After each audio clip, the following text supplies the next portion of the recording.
Vamos a analizar el mecanismo de la reacción, justamente para poner en evidencia una cuestión que suele aparecer en muchos textos, que simplifica enormemente todo esto y que plantea, así como que el agua resultante proviene de la reacción entre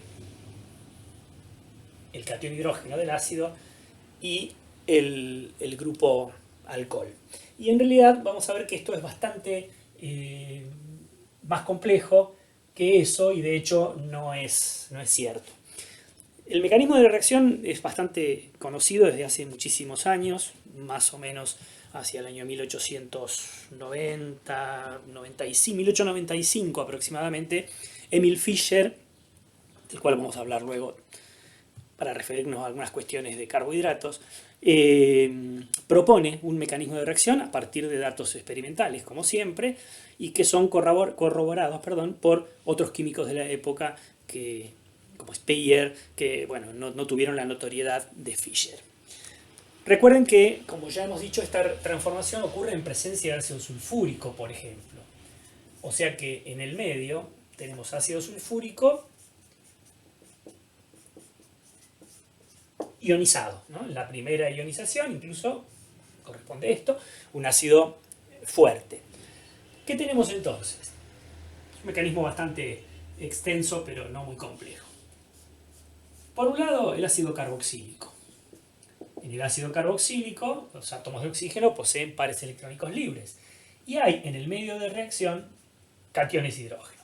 Por lo tanto, ya lo primero que tenemos es una asociación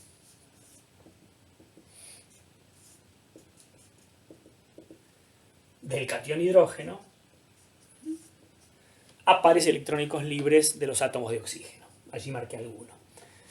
Esta especie se estabiliza un poco mejor si se establece justamente un enlace oxígeno-hidrógeno a partir del desplazamiento electrónico.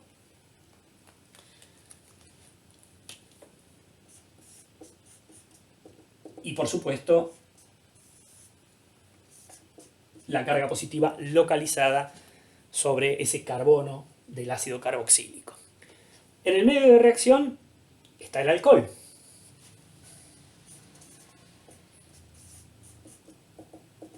Y fíjense nuevamente la misma situación que antes. Tenemos un átomo de carbono deficitario de electrones y una especie como el alcohol en la cual encontramos en el átomo de oxígeno pares electrónicos libres. Por lo tanto, la interacción va a ser como la que ya hemos planteado tantas otras veces. Esa especie originalmente catiónica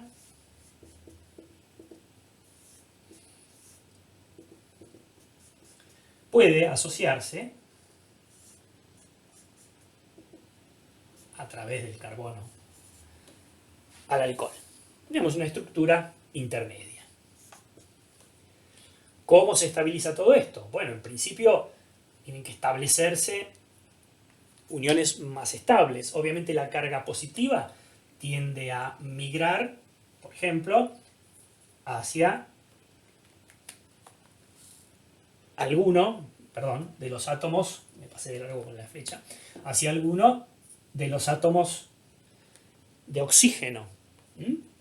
¿Con quién? Justamente con el hidrógeno.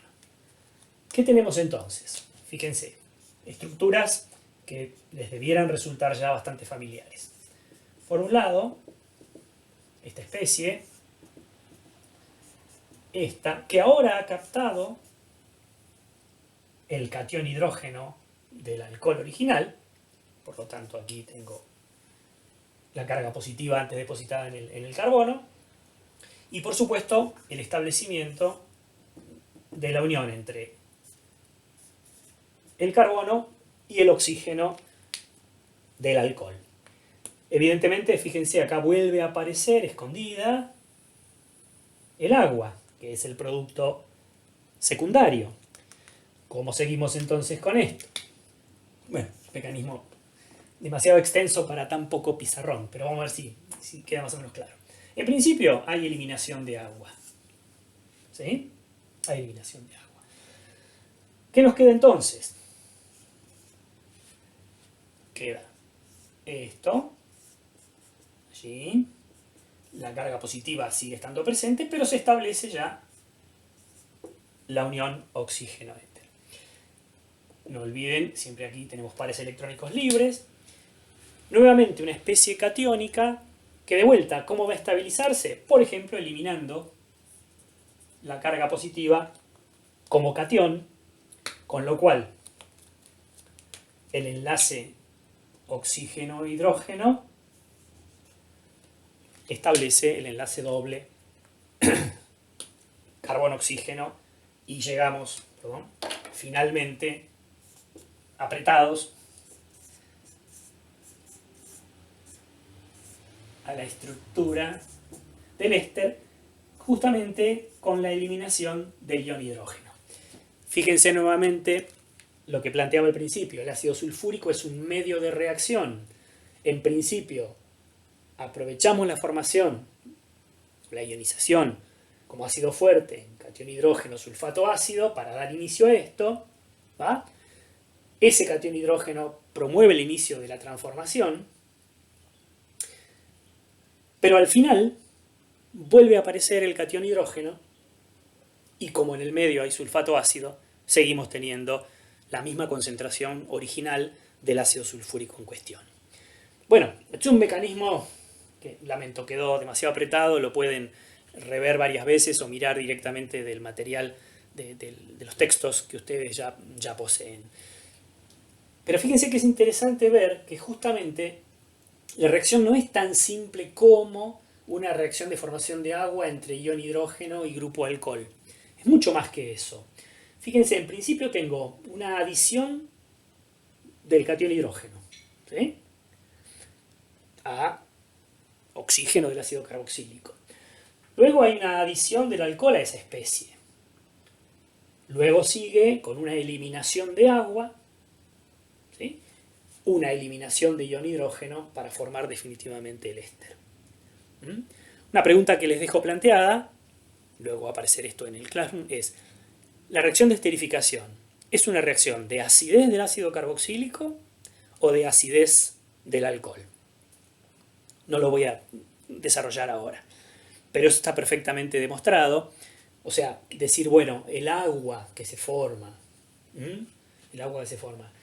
¿tiene el oxígeno de quién? ¿El oxígeno que era originalmente del ácido carboxílico o el oxígeno que era originalmente del alcohol? Bueno, una manera de trabajar todo esto es justamente modificando isotópicamente uno de los reactivos, por ejemplo el alcohol. ¿Qué quiere decir esto? Como vimos casi a principio de año, introducir una especie, por ejemplo en este caso el alcohol, mucho más simple, con un átomo que sea un isótopo del más abundante y que pueda ser fácilmente rastreable. Por ejemplo, trabajar con el alcohol con un átomo de oxígeno, por ejemplo, de número másico 18, un isótopo, que puede ser rastreado. Bueno, si ustedes replantean todo el mecanismo, acá va a aparecer el oxígeno 18, ¿sí?, acá está nuevamente el oxígeno 18, que ahora está aquí, ¿va? ¿Y dónde va a quedar? Bueno, va a seguir estando acá, y va a quedar en el éster. Bueno, no les voy a decir obviamente cuál es la conclusión, pero es más que evidente quién funciona como ácido, quién como base en esta reacción de esterificación de Fischer, ¿sí? Los ésteres son, reitero, productos muy abundantes, vinculados muchas veces con aromas, sabores, olores, o el conjunto de todo esto. No voy a hablar ahora sobre eso, les mando o ya les envié cuestiones vinculadas con la esterificación y algunas aplicaciones particulares en justamente aromas, sabores, etcétera, etcétera, ¿sí? Alguien diría, bueno, hay grupos trabajando en perfumes, si bien muchos ésteres son bien aromáticos y demás, bueno, no se usan o no debieran usarse, por ejemplo, en la industria de perfumería. ¿Y cuál es la razón, justamente? Y la razón es que esta reacción de esterificación es una reacción reversible.